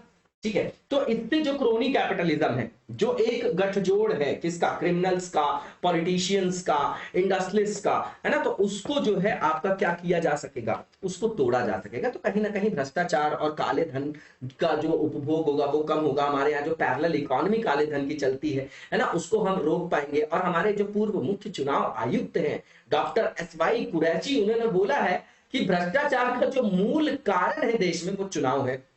आप देख लीजिए, लगातार देख लीजिए, ठीक है, आप लगातार देख लीजिए इन चीजों को। ठीक, इसके बाद यहां पर ये बोला जा रहा है कि इस तरीके से क्या होगा कि जब एक साथ चुनाव होगा तो बोला जा रहा है कि चुनाव आयोग को थोड़ा आसानी हो जाएगी। वो जो अपने मैन पावर है ना, जो उनका श्रम बल है, उसको वो इफेक्टिव मैनर में यूटिलाइज कर सकेंगे।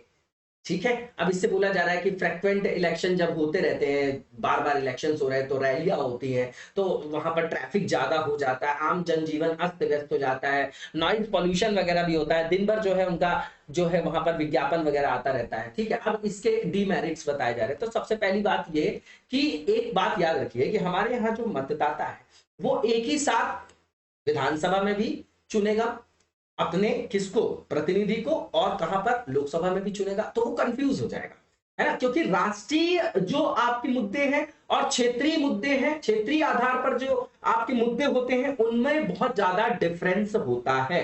ठीक है, तो क्षेत्रीय मुद्दों पर कहीं ना कहीं राष्ट्रीय मुद्दे हावी हो जाएंगे, यहां पर ये समस्या हो जाएगी। दूसरी चीज ये मतदाता के लिए निर्णय लेना कठिन हो जाएगा।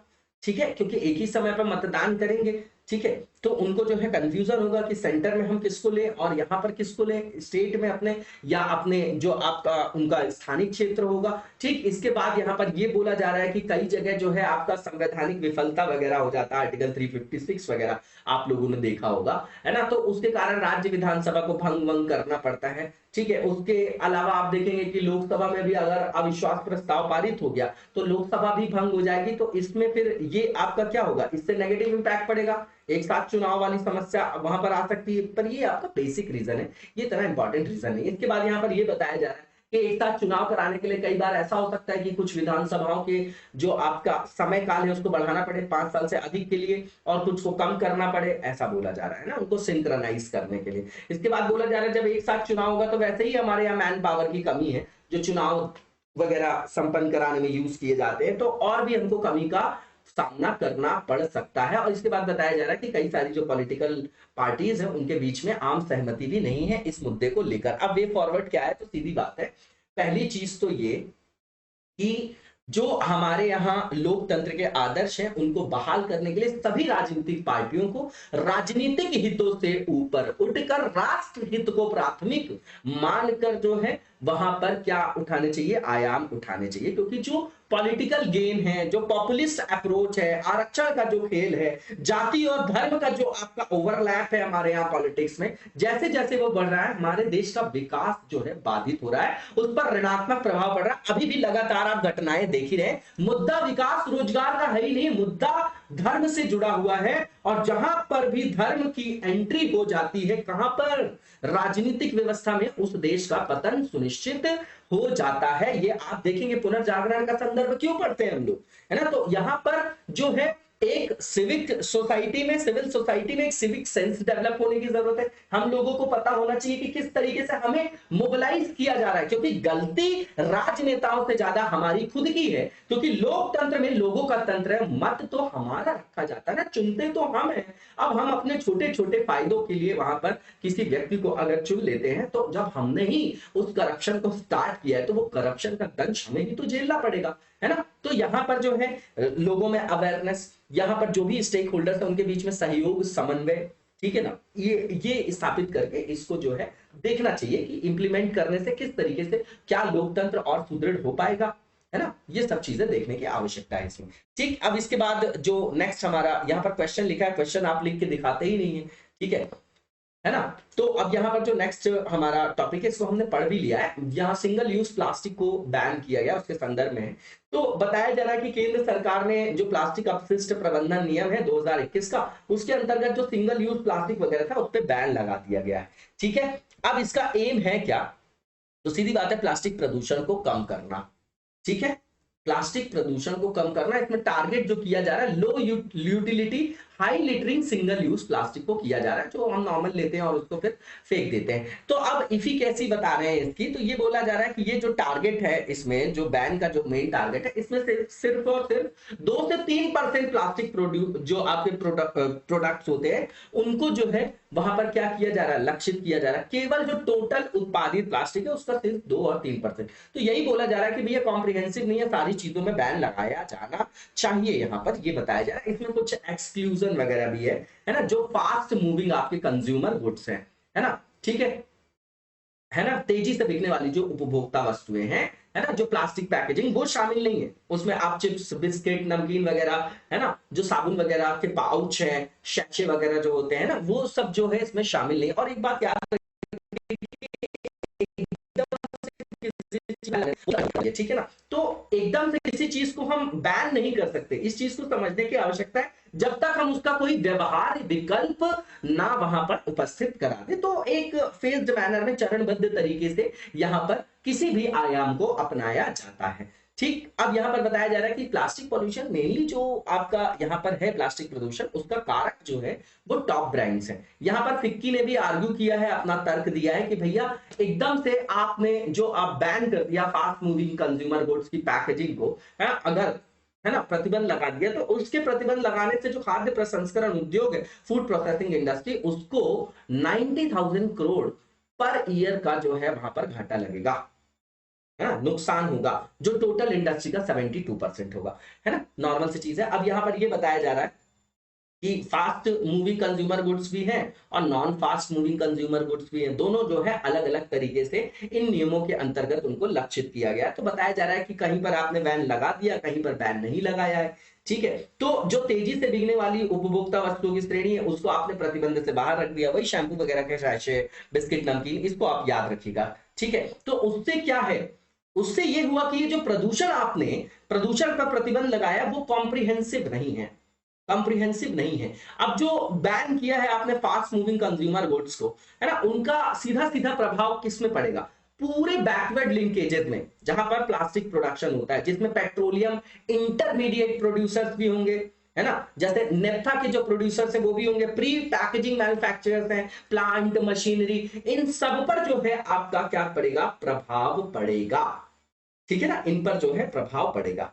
ठीक, अब ये सीमित प्रतिबंध अगर आपने लगाए हैं प्लास्टिक पर, ठीक है, और बाकी चीजों में नहीं लगाए हैं, जो आपकी क्या है और वस्तुएं हैं, तो इससे क्या होगा, इससे सीधी बात है कि ये एक तरीके का लिमिटेड बैन है, तो इसका जो आपका इफेक्ट होगा वो भी लिमिटेड आएगा, ठीक है, नॉर्मल सी चीज यहां पर बताई जा रही है, ठीक है। अब इसके बाद आगे का रास्ता बताया जा रहा है, तो सीधी बात है कि हमको जो है यहां पर यूज एंड थ्रो इकोनॉमी की जो व्यवस्था है कि मतलब आपने उपयोग किया और उसको फेंक दिया किसी चीज को, तो इससे हमको अपना बिहेवियरल चेंज करने की आवश्यकता है। हमको अर्थव्यवस्था में जो है रिसाइकलिंग, रीयूजेबल और सस्टेनेबल पैकेजिंग को वहां पर प्रायोरिटी देने की आवश्यकता है। सारे स्टेक होल्डर्स को यहाँ पर एनवायरमेंट और क्लाइमेट चेंज के प्रति सेंसिटिव होके जो है यहाँ पर कार्य करने की आवश्यकता है। और यहाँ पर गवर्नमेंट की पॉलिसी में जो फोकस होना चाहिए वो किस में होना चाहिए, अंतिम उपयोगकर्ताओं पर होना चाहिए, एंड यूजर पे होना चाहिए, ना कि स्मॉल प्लेयर्स पर,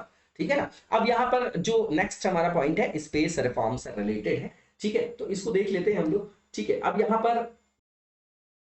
पर जो स्पेस रिफॉर्म्स हैं, यहां पर एक कंटेक्स्ट है कि अभी हमारे जो यूनियन मिनिस्टर हैं जितेंद्र सिंह जी, उन्होंने जो 10 आपके in orbit operational communication satellites हैं उनको ट्रांसफर किया है ना, गवर्नमेंट ऑफ इंडिया से किसको, न्यू स्पेस इंडिया लिमिटेड को। ये आपका सेंट्रल का पीएसयू है, एक तरीके का डिपार्टमेंट ऑफ स्पेस के अंतर्गत। अब ये आपका एक कंटेक्स्ट है, ठीक है। अब जो आपका इंडियन स्पेस प्रोग्राम है ना, ठीक है, इसको राष्ट्रीय विकास के लिए बनाया गया है ताकि राष्ट्रीय विकास में किस तरीके से स्पेस टेक्नोलॉजी को यूज किया जा सके। स्पेस में टूरिज्म की बात की जा रही है, स्पेस में हम जो है आपका एक्सपोर्ट भी करते हैं, है ना, कर सकते हैं। तो बहुत सारी वहां पर क्या है वहां पर बहुत सारे अवसर हैं जिनका दोहन हम कर सकते हैं, ठीक है ना। तो एक तरीके की सनराइज इंडस्ट्रीज को भी माना जाता है। अब इसके बाद यहां पर ये बताया जा रहा है कि इसका प्राथमिक उद्देश्य क्या है।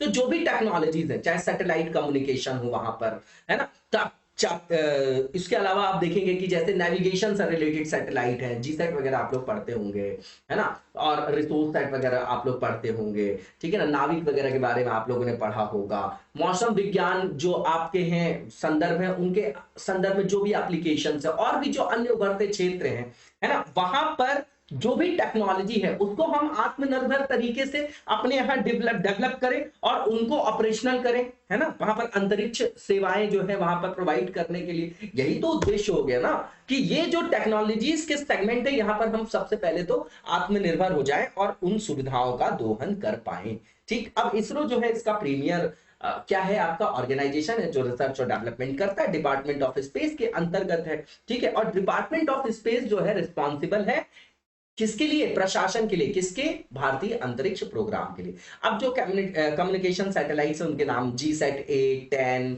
12R, 14, 15, 16, 17, 18, 30, 31, तो इनको ट्रांसफर किया गया है। तो ये नहीं याद करना हमको, ये इतना इंपॉर्टेंट पॉइंट नहीं है। ठीक है, अब यहां पर ये बताया जा रहा है कि जो वैश्विक आपका रुझान है उनके अनुसार जो आपका board of new space India limited है, ठीक है ना, उसको ऑथराइज्ड किया गया है, उसको ऑथराइज किया गया है कि जो ट्रांसपोंडर की कैपेसिटी होगी ग्लोबल ट्रेंड के हिसाब से, उस हिसाब से आप उनका मूल्य निर्धारण कर सकेंगे। उनके लिए उनको जो है क्या किया गया है, अधिकृत किया गया। ये पूछा नहीं जाएगा, नॉर्मल से पॉइंट है, इसलिए हम लोग देख रहे हैं। ठीक है, अब यहां पर ये बताया जा रहा है कि ये जो आपके सैटेलाइट्स हैं इनको जो ट्रांसफर किया गया, इसका मेन उद्देश्य क्या है। तो सीधी बात है कि जो वैश्विक अंतरिक्ष अर्थव्यवस्था है उसमें हमको अपने देश की जो हिस्सेदारी है उसको बढ़ाना है, और उसके लिए हमको न्यू स्पेस इंडिया लिमिटेड की जो भूमिका है उसको मजबूत करना पड़ेगा, है ना। कमर्शियल गेन की भी बात है यहाँ पर। ठीक है, अब यहाँ पर जो है भारत ने कई सारे सुधार किए हैं। यहाँ पर जो आपके गैर सरकारी संस्थाएं हैं उनको भी प्रोत्साहित करें कि आइए आप अंतरिक्ष क्षेत्र में जो है आगे बढ़ चढ़कर भाग लीजिए। ठीक है ना, नॉर्मल सी चीज यहाँ पर बताया जा रहा है। यहाँ पर एनजीओ हो गए, नॉन गवर्नमेंटल जो आपके एंटिटीज हैं, स्पेस सेक्टर में लगे हुए जो भी आपके स्टेक होल्डर्स हैं, उनको वो और प्रमोट कर रहे हैं भैया कि आप आगे आओ, इस क्षेत्र में भी आप R&D करो, काम करो। ठीक है, और उसके अलावा जो भी लोग इस क्षेत्र में काम कर रहे हैं उनकी समस्याओं के समाधान के लिए सिंगल विंडो क्लियरेंस का भी यहां पर प्रावधान किया गया है। एक प्राधिकरण बनाया गया है जिसको राष्ट्रीय अंतरिक्ष संवर्धन जो है आपका क्या है, भारतीय राष्ट्रीय अंतरिक्ष संवर्धन प्राधिकरण केंद्र बोला गया है उसको। ठीक है ना, उसको क्रिएट किया गया है। Indian national space promotion and authorisation centre, याद रखिएगा, ये इनकी जो समस्याएं होंगी उनको सिंगल विंडो क्लियरेंस देने के लिए जो है इनको रखा गया है, इसको बनाया जाएगा। ये रिफॉर्म की बात करें कि क्या क्या गवर्नमेंट ने जो यहाँ पर है इनिशिएटिव्स लिए। इसके बाद एंट्रिक्स कॉर्पोरेशन की बात करेंगे तो आपकी कमर्शियल विंग है आपकी, ये किसकी, इसरो की। ठीक है, अब इसके बाद आप देखेंगे तो दिगंतारा की बात करेंगे। दिगंतारा जो है भारत की पहली वायु और अंतरिक्ष निगरानी कंपनी है जो क्या करेगी कि भैया ये इन ऑर्बिट है, पहली चीज ये याद रखिएगा। अब ये क्या करेगी कि ट्रैक करेगी सिस्टम को, किस बेसिस पे, लाइट डिटेक्शन और आपका रेंजिंग टेक्नोलॉजी के माध्यम से स्पेस में जो आपका कचरा है, डेब्रिस है, उसको, ठीक है, उसके लिए आपकी क्या है, पहल की गई है। ठीक है, अब इसके बाद यहां पर यह बताया जा रहा है कि ये जो दिगंतारा है ये अंतरिक्ष मलबे को ट्रैक करेगा, मैपिंग करेगा उसकी, तो भविष्य में जो आपका अंतरिक्ष में कचरे से होने वाली समस्याएं हैं उसका समाधान कर लेंगे, उससे खतरे को कम किया जा सकेगा। ये सब चीजें यहाँ पर बताया जा रहा है। अब ये जो रिफॉर्म्स स्पेस सेक्टर में है ये एक तरीके से कैटलिस्ट का काम कर सकते हैं, यहाँ पर महत्वपूर्ण उत्प्रेरक का काम कर सकते हैं, है ना। ठीक है, जिसके आधार पर तकनीकी विकास होगा और एक्सपेंशन होगा हमारे इंडियन इंडस्ट्री बेस का। तो टोटली जब हम टेक्नोलॉजिकल एस्पेक्ट में जब हमारे यहाँ उन्नयन हो जाएगा, एडवांसमेंट हो जाएगा, तो उससे हमारा जो आपका क्या होगा, इंडियन इंडस्ट्रियल बेस भी बन जाएगा, नॉलेज इकोनॉमी भी जो है हमारी है एम्पावर्ड हो जाएगी। नॉर्मल सा आर्टिकल था ये, आप लोग देख जाइएगा एक बार। ठीक है, इसके बाद जो एफपीओ है उनकी बात करेंगे तो यहां पर एफपीओ के बारे में बताया जा रहा है। तो पहली चीज तो ये कि ये जो बनाया जाता है ये किसके द्वारा बनाया जाता है, जो आपके प्राइमरी सेक्टर से रिलेटेड होंगे, है ना। प्रोड्यूसर्स इसके अंतर्गत कौन कौन आएंगे, नाम ही इसलिए उसका प्रोड्यूसर ऑर्गेनाइजेशन फार्मर्स, तो इसमें फार्मर्स भी आएंगे, मिल प्रोडक्शन भी आएगा क्योंकि प्राइमरी सेक्टर के अंतर्गत आते हैं, फिशरीज वाले भी आएंगे, फिशरमैन, वीवर्स भी आएंगे, रूरल आर्टिशियंस भी आएंगे और क्राफ्ट्समैन भी आएंगे। ठीक है, ये जो है आपकी प्रोड्यूसर कंपनी हो सकती है और ये मेनली जो है कोऑपरेटिव सोसाइटी की तरह रहती है ना, या फिर किसी तरीके की लीगल फर्म भी हो सकती है ये। ठीक है, मूल रूप से अगर आप इसका पूरा का पूरा स्ट्रक्चर देखेंगे तो ये कमोबेश जो है सहकारी समितियों के समान ही होती है।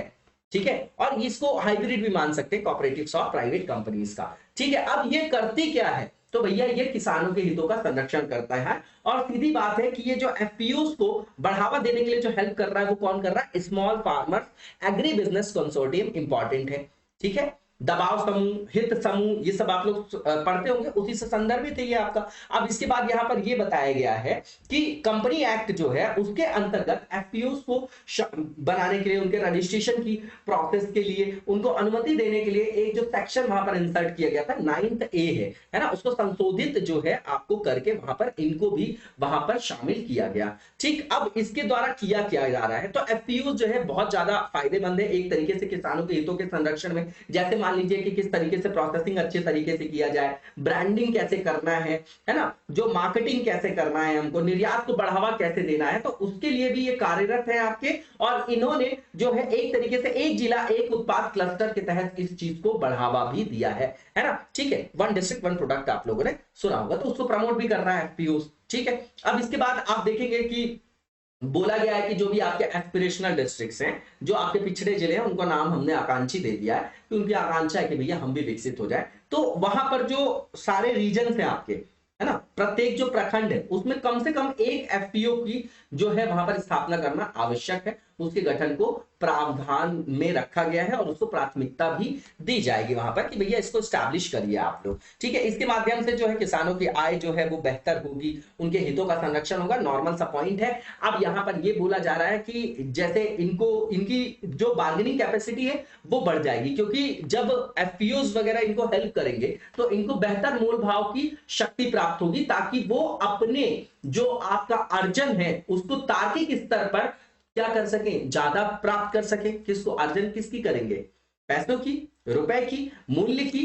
ठीक है, तो उनको जो अपने प्रोडक्ट का मूल्य मिल रहा है वो सही मूल्य मिलने लग जाएगा, तब कृषि क्या हो जाएगी, तभी तो लाभ का व्यवसाय बनेगी ना उनके लिए। ठीक है, ये बताया जा रहा है। अब सिग्निफिकेंस बताया जा रहा है लिंक करने का एफपीओस को, है ना, फार्मर्स के साथ। तो आप लोगों को पता है कि 86% हमारे यहाँ जो किसान है वो क्या है, सीमांत कृषक है, और इनके पास जो आपका जोत का आकार है खेत का, है ना, जिसको आप बोलते हैं लैंड होल्डिंग्स, तो 2 हेक्टेयर से कम है। ठीक है, तो इनको मदद कर सकते हैं, ये छोटे सीमांत और भूमिहीन किसान है ना, इनको जो है सारी तरीके से, अब सारे डोमेन आप खुद रटने की जरूरत नहीं। इनपुट आप देखिए, इनपुट में हेल्प मिलेगी, जैसे बीज चाहिए इनको तो गुणवत्तापूर्ण मिल जाएगा, है ना। सॉइल अब जो है आपका सॉइल हेल्थ कार्ड वगैरह, तो सॉइल को किस सॉइल में क्या यूज करना है आपको वो हो जाएगा वहां पर। सिंचाई सुविधाओं की जो आपकी कमी है उसको एड्रेस किया जा सकेगा। ठीक है, उनको पानी की सुविधा जो है वो उपयुक्त मात्रा में मिल रही कि नहीं, बिजली मिल रही है कि नहीं, फर्टिलाइजर मिल रहा है कि नहीं, सीड्स मिल रहे हैं कि नहीं, है ना। जो एग्रीकल्चर उसमें जो मशीनीकरण करना है, जो मैकेनाइजेशन के लिए जो आवश्यक उपागम है वो उनको अवेल कर पा रहे हैं कि नहीं,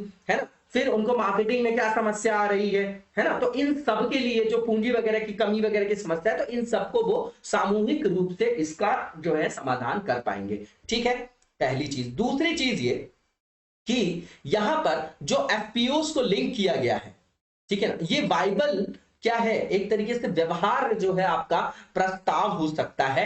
मतलब जहां जहां पर आप देख रहे हैं कि प्रौद्योगिकी व्यवधान है, उसको दूर करने के लिए भी इसको जो है व्यवहार प्रस्ताव के रूप में यूज किया जा सकता है, व्यवहार विकल्प के रूप में, नॉर्मल सा पॉइंट है। इसके बाद आप देखेंगे कि जो फॉरवर्ड लिंकेजेस है, बैकवर्ड लिंकेजेस है, तो वहां पर भी जो किसानों को समस्याएं होती है उनका भी समाधान कर पाएंगे ये इसके थ्रू। ठीक है ना, जो भी कृषि की समस्या है उसको दूर करने के लिए इसको बनाया गया। ये आप लोगों को समझ में आ गया। जैसे स्टोरेज करना है, फूड प्रोसेसिंग है, आपकी कोल्ड स्टोरेज की बात कर रहे हैं, तो यहां पर जो भी आपके आपूर्ति करते हैं उनके साथ उनका जुड़ाव करना, और फिर जो प्रोडक्ट्स है उनको बेचने के लिए खरीदार जो है उनको सबको एक प्लेटफॉर्म पे लाके जो है एक दूसरे से समन्वय स्थापित किया जाएगा। वहां पर उन कार्यों को मूर्त रूप प्रदान किया जाएगा। आप समझ रहे हैं, मतलब कहने का मतलब क्या है कि जो भी समस्याएं, स्टोरेज की समस्या नहीं क्या हमारे यहाँ, मार्केट की समस्या नहीं क्या, तो इन सब समस्याओं का समाधान इसके द्वारा किया जा सकता है, एफपीओ के द्वारा।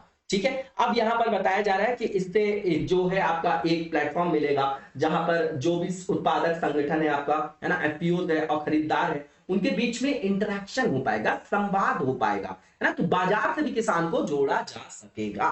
ठीक है, अब इसके बाद ये बताया जा रहा है कि इससे सीधी बात है कि जो आपका मार्केट प्लेस है, मार्केट है, जो फार्मर्स के राइट्स हैं, जो सरकार की योजनाएं, उनके बारे में भी उनको अवेयरनेस प्राप्त होगी। ठीक है, जब अवेयरनेस प्राप्त होगी योजनाओं की, तभी तो वो उसका दोहन कर पाएंगे। ठीक है, तो इसके लिए भी एफपीओ आपका क्या होगा, फायदेमंद होगा।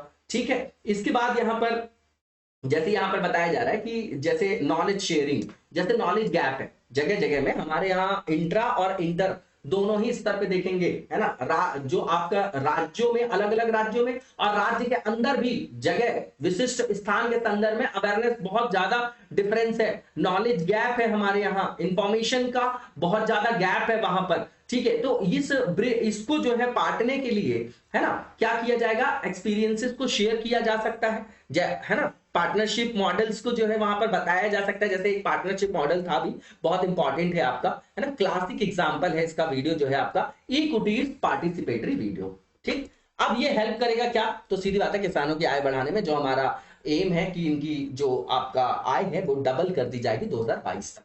अब चैलेंजेस क्या फेस कर रही है एफपीओज वो देखेंगे हम लोग। ठीक है, तो सबसे पहली चीज तो ये कि मेनली आप देखेंगे तो जो बैंक्स वगैरह हैं वो इनको ऋण देने के इच्छुक नहीं होते हैं, है ना, रिलक्टेंट होते हैं इनको लोन वगैरह देने में। क्यों? क्योंकि इनके पास कोई कोलैटरल नहीं होती, इनके पास अपनी स्वयं की संपत्ति नहीं होती, तो बिना विदाउट कोलैटरल जो है वो देने से झिझकते हैं। तो इनको देने से झिझकते हैं, बाकी दे देते हैं मान लिया लोगों को। ठीक है, और मतलब उन लोगों को मिल जाता है। अब यहाँ पर ये बताया जा रहा है कि ये जो आपके एफपीओज हैं, है ना, इनकी मेन जो निर्भरता है फंडिंग के लिए वो किस में है। अब बैंक से अगर नहीं मिलेगा तो किस पे हो जाएगी, जो अन्य आपकी क्या है बैंकिंग से जुड़ी हुई वित्तीय संदर्भ है, वित्तीय इकाइयां हैं, है ना, माइक्रो फाइनेंस जो आपकी कंपनीज है, एनबीएफसीज वगैरह जो है, तो इसकी तो इंटरेस्ट रेट बहुत ज्यादा होता है, तो उनका प्रॉफिट कहीं ना कहीं इरोड होता है और वो कहीं ना कहीं जो है क्या होते हैं, ऋणग्रस्त हो जाते हैं। अब यहां पर आप देखेंगे कि जो लाइसेंस जिनके पास है, मंडी वगैरह में देखेंगे जो रेगुलेटेड मंडी है, जहां पर जो कृषिगत उत्पाद हैं उनका जो है व्यापार होता है, तो वहां पर लोगों के पास क्या होता है, लाइसेंस होता है। इनके पास लाइसेंस होता नहीं, तो इनको वहां पर भी जो है कई तरीके के प्रतिरोध का सामना करना पड़ता है। ठीक है, इसके बाद आप देखेंगे कि जो आपका लीगल रिकॉग्निशन है ना, कॉन्ट्रैक्ट फार्मिंग रेगुलेशन के अंतर्गत वो कम है, तो उसका भी ऋणात्मक प्रभाव इनके ऊपर पड़ता है। ठीक है, अब यहां पर क्या बताया जा रहा है, ठीक है, आगे का रास्ता क्या है, तो सीधी बात है कृषि के लिए पूरे इंफ्रास्ट्रक्चर में सुधार की आवश्यकता है। तो सूचना और संचार प्रौद्योगिकी उपकरण है, ब्लॉकचेन टेक्नोलॉजी, आज की कंटेम्प्रेरी टाइम की आपकी टेक्नोलॉजी, इनको यूज करने की जरूरत है ना। क्यों? ताकि जो हमारा पूरा वैल्यू चेन है ना, जो सप्लाई चेन है एग्रीकल्चर का, उसकी जो भी ड्रॉबैक्स है उसको एड्रेस कर पाए, उसकी जो अक्षमताएं हैं उसको ट्रैक कर पाए और उसमें सुधार कर पाए, है ना, ट्रांसपेरेंट मैनर में। ठीक है ना, आगे का रास्ता बताया जा रहा है कि ये नई नई टेक्नोलॉजीज का भी यूज करने की आवश्यकता है और जो आपकी बेस्ट प्रैक्टिसेस हैं, है ना, उनको भी वहां पर अडॉप्ट करने की आवश्यकता है ना। जियो टैगिंग हो गया, ठीक है ना, खेती के अंतर्गत बताया जा रहा है ना। पौधों की सुरक्षा के लिए जो केमिकल्स वगैरह हैं उनका जिनका यूज किया जा रहा है, इस्तेमाल किया जा रहा है, उनका डॉक्यूमेंटेशन किया जाए। ठीक है, ये सब बोला जा रहा है। क्रॉप मैच्योरिटी इंडाइसेस वगैरह, इन सबको यूज करना नॉर्मल सी चीज है। अब यहाँ पर ये पूछा जा रहा है कि एफपीओज होते क्या है और आधुनिक कृषि समस्याओं को दूर करने और जो फार्मर्स की इनकम डबल करने में जो है क्या इनका महत्व है, ये बताना है। अब यहाँ पर जो नेक्स्ट हमारा आर्टिकल है, करेंसी एप्रिसिएशन और डेप्रिसिएशन। सीधी बात ये है कि जो चीज कम होती है वो महंगी होती है, ये समझिएगा आप, समझिएगा, ठीक है ना। इसी से समझेंगे अपन इन्फ्लेशन को। इन्फ्लेशन का मतलब ये कि कोई जो चीज है उसकी डिमांड कम है कि ज्यादा है, ये बताइए। इन्फ्लेशन का मतलब क्या, जैसे हमेशा मैं आलू प्याज वेजिटेबल से, केले से ले लीजिए, किसी भी चीज से, जैसे फ्रूट्स की बात करें। अब अगर 5 केले हैं और खरीदने वाले 25 लोग हैं वहां पर, तो बिडिंग होगी। तो अगर वो बोल रहा है कि भैया 50 रुपए के हैं 5 केले, तो लोग बोलेंगे हम 100 दे सकेंगे, 200 दे सकेंगे। इस तरीके से उसका मूल्य बढ़ जाएगा। इसका मतलब क्या, इन्फ्लेशन बढ़ जाएगा। यही बात है ना, यही बात है, इन्फ्लेशन की बात कर रहे हैं। अब यहां पर इसी कंटेक्स्ट को आप यहां पर कंपेयर करिए कि रुपए और डॉलर को लेके। अगर डॉलर की बात करें हम और रुपए की बात करें, अब आप समझिएगा कि बोला जाए अगर कि जो रुपया है उसकी वैल्यू कम हो गई, इसका मतलब क्या, डॉलर की वैल्यू बढ़ गई है ना, कि $1 जितने में हम खरीद पा रहे थे उतने में नहीं खरीद पा रहे, ज्यादा पैसा देना पड़ रहा है। इसका मतलब क्या, मूल्य ह्रास हुआ है। ठीक है, अब मूल्य वृद्धि होगा तो जितने पैसे में हम $1 खरीद पा रहे थे उससे कम पैसे में $1 खरीद पाएंगे। समझ रहे हैं आप? तो कहने का मतलब ये कि एक तरीके का कंपैरेटिव एनालिसिस है ये। मतलब ये कि एक करेंसी का दूसरे करेंसी के संदर्भ में कंपैरेटिव एनालिसिस है, वहां पर कंपैरिजन करके ये चीज बताई जाती है। ठीक है, अब बताया जा रहा है कि अगर करेंसी एप्रिशिएट हो गई, आप समझिए कि रुपए की वैल्यू अगर बढ़ गई, तो अगर हम कोई चीज आयात कर रहे थे, है, तो मान लीजिए कि 10 रुपए में कोई चीज 1 किलो आ रही थी, अब हमारी वैल्यू बढ़ गई तो वही चीज 8 रुपए में आएगी। इसका मतलब क्या कि आयात हम ज्यादा कर पाएंगे, है ना, हमारी वैल्यू अच्छी हो गई तो। लेकिन निर्यात वहां पर हतोत्साहित होगा। क्यों? क्योंकि जब करेंसी डेप्रिशिएट होती है, जैसे चाइना तो वैसे भी समय समय पर अपनी जो करेंसी उसको डेप्रिशिएट करता था। क्यों? क्योंकि वो तो एक्सपोर्ट लेड कंट्री है, तो उससे निर्यात को बढ़ावा मिलता है। यही चीज यहां पर बताई जा रही है। अब करेंसी डेप्रिशिएशन जो है उसके बारे में बताया जा रहा है। तो करेंसी डेप्रिशिएशन का मतलब ये कि उसकी वैल्यू जो है जिस भी करेंसी के कंपैरिजन बात करें, जैसे डॉलर और रुपये को ले लीजिए, तो फ्लोटिंग एक्सचेंज रेट सिस्टम में उसकी वैल्यू कम हो जाती है। ठीक है, तो जब रुपए का डेप्रिसिएशन हो जाएगा तो क्या हो जाएगा, निर्यातकों को फायदा हो जाएगा। ठीक है, अब इंपैक्ट क्या होता है रुपए के डेप्रिसिएशन का, ये न्यूज इसलिए है क्योंकि हमारा जो रुपए है डॉलर के कंपैरिजन में, डॉलर के मुकाबले में अभी रिकॉर्ड निचले स्तर पर है, रिकॉर्ड निचले स्तर पर है। तो हमारा जब रुपए की वैल्यू कम हो गई तो जो चीज हम खरीदने जा रहे हैं, क्योंकि हमारे यहाँ आयात बहुत सारी चीजें होती हैं, जैसे क्रूड ऑयल का जरूरत का हम 70-80% जो है इंपोर्ट करते हैं, एडिबल ऑयल भी करते हैं, तो बहुत सारी चीजें हम क्या करते हैं, इंपोर्ट करते हैं। तो अब हमारा इंपोर्ट बिल और ज्यादा बढ़ जाएगा, लाभ कम हो जाएगा, इसका पूरा का पूरा एडवर्स इफेक्ट हमारे इंपोर्टर्स पे पड़ेगा, है ना, लेकिन एक्सपोर्टर्स को फायदा होगा। लेकिन आप समझिए हमारी कंट्री तो एक्सपोर्ट लेड नहीं है ना, हम आयात जो है वो कम करते हैं, है ना, कि ज्यादा करते हैं, बताइए, हम निर्यात कम करते हैं, समझ रहे हैं, हम एक्सपोर्ट कम करते हैं, इंपोर्ट ज्यादा करते हैं, क्या करते हैं, इंपोर्ट ज्यादा करते हैं, है ना, आयात बिल हमारा ज्यादा है। तो निर्यात में अगर फायदा हो भी रहा है तो हमको उतना ज्यादा फायदा जो है प्रैक्टिकल मैनर में देखने को नहीं मिलेगा। ठीक है, क्यों, क्योंकि हम मेजरली देखा जाए तो भारत जो है इंपोर्ट डिपेंडेंट कंट्री है। तो कहीं ना कहीं अगर रुपए की वैल्यू कम होगी, डेप्रिसिएशन होगा, तो हमारा ट्रेड बैलेंस जो अकाउंट है, बैलेंस ऑफ पेमेंट जो हमारा अकाउंट है ना, ट्रेड बैलेंस जो अकाउंट है, करंट अकाउंट जो है हमारा है, वहां पर डेफिसिट देखा जाएगा, नेगेटिव इंपैक्ट वहां पर देखा जाएगा। ठीक है, यही बताया जा रहा है। अब यहां पर यह है कि यहां पर इन्फ्लेशन भी बढ़ जाएगा, क्यों, क्योंकि अगर हम आयात करने वाली वस्तुएं, आप सीधी बात, आप क्रूड का एग्जांपल ले लीजिए, पेट्रोल डीजल जिसको आप बोल रहे हैं, अगर इसका रेट बढ़ गया तो जो आपकी फूड आइटम्स है उनका रेट बढ़ गया, सब्जी हो, खाने की चीजें हो, क्यों, क्योंकि ट्रांसपोर्टेशन तो किससे हो रहा है, इन्हीं के द्वारा हो रहा है, वहां पर ईंधन महंगा हो गया तो सारी चीजें महंगी हो गई, तो उसका मल्टीप्लायर इफेक्ट दिखाई दे रहा है, डोमिनो इफेक्ट दिखाई दे रहा है ना। अब इस इन्फ्लेशन को रोकने के लिए आरबीआई क्या करेगा, अपना जो फॉरेक्स रिजर्व है वहां से डॉलर्स को निकालेगा और मार्केट में फ्लो करेगा, क्यों, क्योंकि डॉलर की उपलब्धता कम हो गई, तभी तो उसकी वैल्यू बढ़ गई है। तो डॉलर की उपलब्धता जो है वो बढ़ाने के लिए क्या करेगा, अपने फॉरेक्स रिजर्व से निकालेगा। तो कहने का मतलब ये कि उससे क्या होगा, हमारा जो फॉरेक्स रिजर्व है, विदेशी मुद्रा भंडार, उसकी भी मात्रा में कमी आ जाएगी। और इसका एक और भी नेगेटिव इंपैक्ट देखा जाता है कि जो रुपए का मूल्य ह्रास है, उससे जो एक्सटर्नल कमर्शियल बोरोइंग्स होती है ना, उनके लिए भी रिस्क जो है बढ़ जाता है, क्यों, क्योंकि वहां पर जो उधार लिया जाता है उसकी इनपुट बढ़ जाएगा, लागत उसका बढ़ जाएगा, है ना। ये एक आपका और भी नेगेटिव पॉइंट है। ठीक है, इसके बाद जो नेक्स्ट हमारा पॉइंट है यहाँ पर, जो आपका नेक्स्ट आर्टिकल है, टूरिज्म सेक्टर से रिलेटेड है। तो टूरिज्म सेक्टर को जो है इंडस्ट्री का स्टेटस दिया है ना, राजस्थान ने।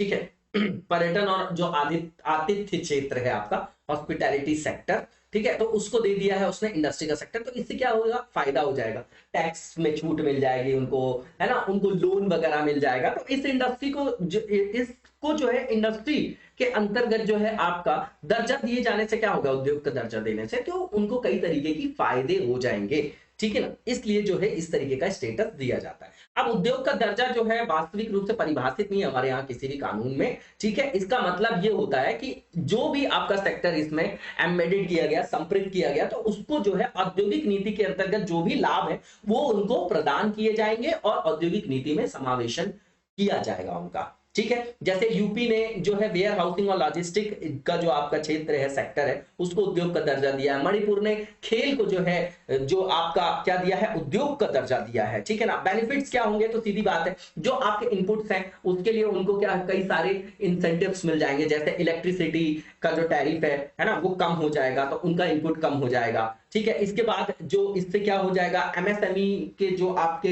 यूनिट है उनको भी जो है लाभ दिया जा सकता है ना, उद्योग का दर्जा प्राप्त होने से। उसके बाद सेवा क्षेत्र की तुलना में इनको टैक्स वगैरह कम दिया जाएगा, तो टैक्स इंसेंटिव्स मिल जाएंगे। बहुत सारी जो आपकी सब्सिडीज वगैरह हैं विशिष्ट योजनाओं के अंतर्गत, तो उनसे भी इनको लाभ हो जाएगा, है ना। और कई सारी जो लीगल और प्रोसीड्यूरल जो आपके क्या है, प्रोसीड्यूरल जो आपके बेनिफिट्स हैं, जैसे कि कैपिटल, है ना, कैपिटल अब इनको चाहिए होगी तो ये बैंक वगैरह से आसानी से ले सकेंगे, है ना। जो लोन लेंगे उसमें इनको सब्सिडी वगैरह मिल जाएगी, जैसे आप देखते हैं ना कि लोन के अंतर्गत जो है आपका इंटरेस्ट रेट वो वगैरह उनको कम दिया जाता है, ब्याज सब्सिडी, इंटरेस्ट सबवेंशन वगैरह आप देखते होंगे। लाइसेंस वगैरह के लिए जो है ईज ऑफ डूइंग बिजनेस के लिए सिंगल विंडो क्लियरेंस वगैरह दिया जाएगा, है ना। तो कई सारे शुल्कों से, कई सारे इनपुट से इनको क्या हो जाएगा, इनको लाभ मिल जाएगा और इस सेक्टर को भी इंडस्ट्री की तरह मोबिलाइज करके कहीं ना कहीं राज्य की अर्थव्यवस्था और देश की अर्थव्यवस्था पर सकारात्मक प्रभाव पड़ेगा। ठीक, इसके बाद यहां पर बताया जा रहा है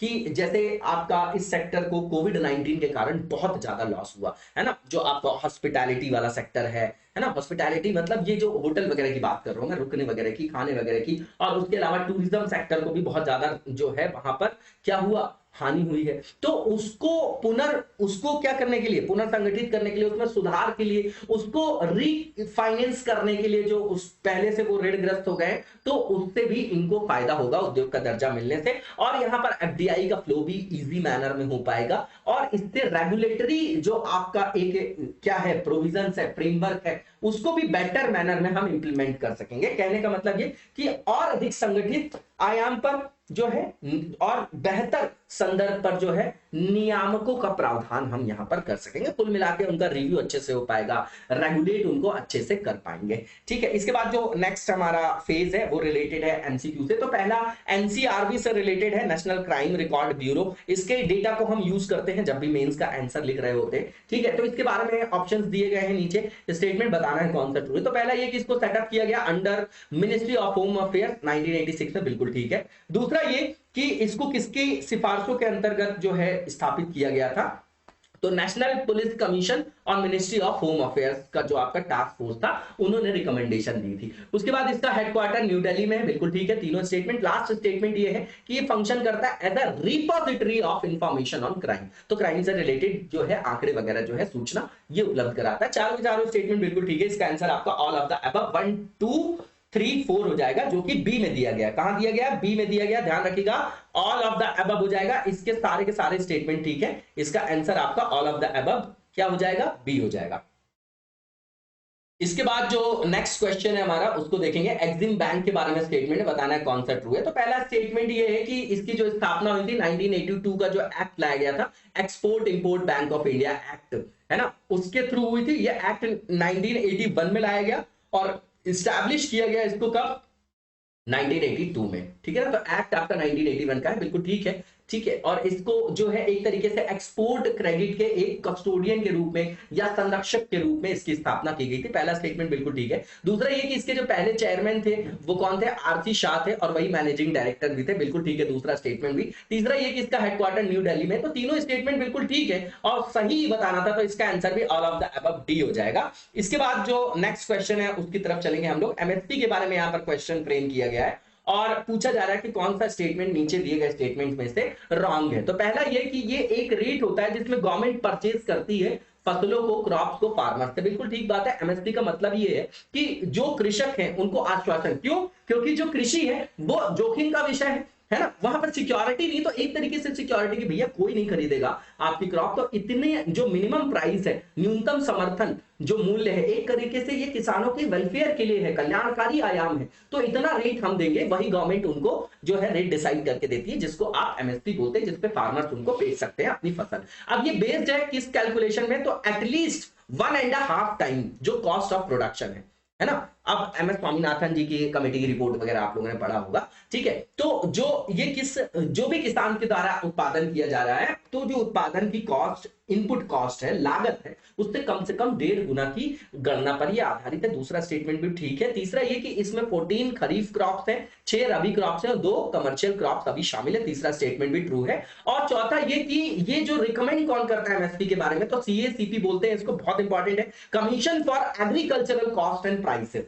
वो रिकमेंड करता है एमएसपीज के बारे में। तो चारों स्टेटमेंट बिल्कुल ठीक है। और पूछा जा रहा है कि गलत कौन सा है, तो कोई भी गलत नहीं है, इसका आंसर आपका नन ऑफ द अबव हो जाएगा। इसी के साथ आज के वीडियो को हम यहीं पर विराम देंगे। नेक्स्ट जो हमारा एमसीक्यू है उसको कंप्लीट करने के बाद जो नेक्स्ट जो हमारा एमसीक्यू है वो भारत के उपराष्ट्रपति जी से रिलेटेड है। कल भी हमने ये क्वेश्चन देखा था, ठीक है। तो इसमें जो है स्टेटमेंट दिए गए, बताना कौन सा ट्रू है। तो पहला ये कि आर्टिकल 63 जो है उसमें बताया गया कि भैया भारत का एक वाइस प्रेसिडेंट होगा, बिल्कुल ठीक बात है। दूसरा ये कि जो आर्टिकल 66 में इनके निर्वाचन की विधि दी गई है उसमें बताया गया कि उपराष्ट्रपति का जो चुनाव है लोकसभा और राज्यसभा के सभी सदस्यों द्वारा किया जाता है। और उपराष्ट्रपति का जो पद बनाया गया वो क्यों बनाया गया, क्योंकि ये पदेन सभापति होते हैं राज्यसभा के। तो बिल्कुल ठीक है, इसका आंसर क्या हो जाएगा, सही बताना था तो दोनों स्टेटमेंट बिल्कुल ठीक है, इसका आंसर आपका बोथ आर करेक्ट हो जाएगा। इसी के साथ आज के वीडियो को यहीं पर विराम देंगे, नेक्स्ट वीडियो में कंटिन्यू करेंगे। तब तक लगातार जबरदस्त तरीके से पढ़ते रहिए और आगे बढ़ते रहिए। Thank you so much, best of luck.